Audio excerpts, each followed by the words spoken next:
Докторке Димитровска, каква е моменталната ситуација во Малта? Колку заразени и починати има по глава на жител? Добро вечер, благодарам за прашањето.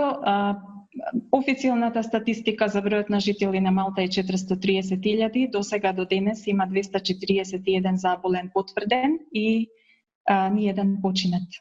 Какви пациенти најчесто се примаат, со какви тегоби?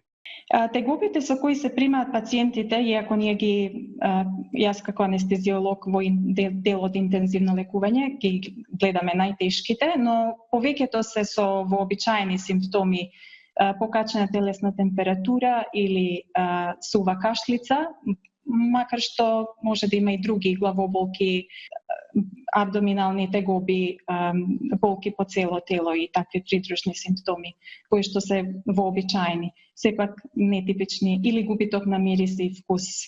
Вие сте првиот анестезиолог кој вклучил пациент во Малта на респиратор. Какво е искуството, признание, но и предизвик за македонски доктор во Малта, зарем не?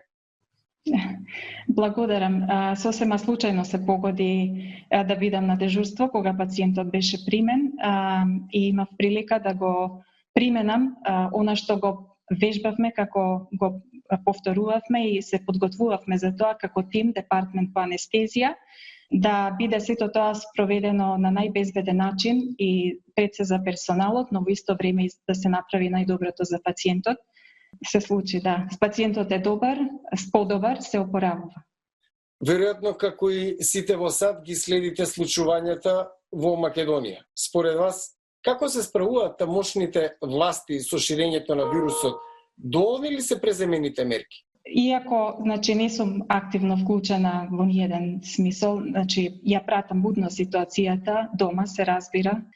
Верувам дека Министерството за здравство и институциите, според она што го гледам, ги превземаат сите мерки кои што се препорачани од Светска здравствена организација и од меѓународните искуства.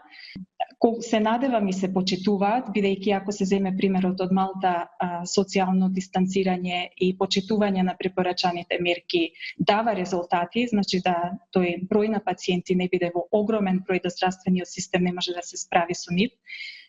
И познавајќи ги повеќето вклучени во целата оваа ситуација, бидејќи потекнуваме од истиот едукативен систем на кој што сум горда, медицинскиот факултет во Скопје, кој што е прифатен и признаен, верувам дека се имаат квалитет и дека ќе се справат со ситуацијата најдобро што може.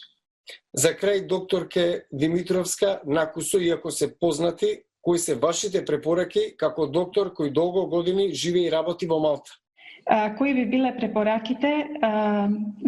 Почитувајте ги препораките од институциите, пред се тоа социјално дистанцирање овдека се практикува не повеќе од тројца на исто место и на дистанца.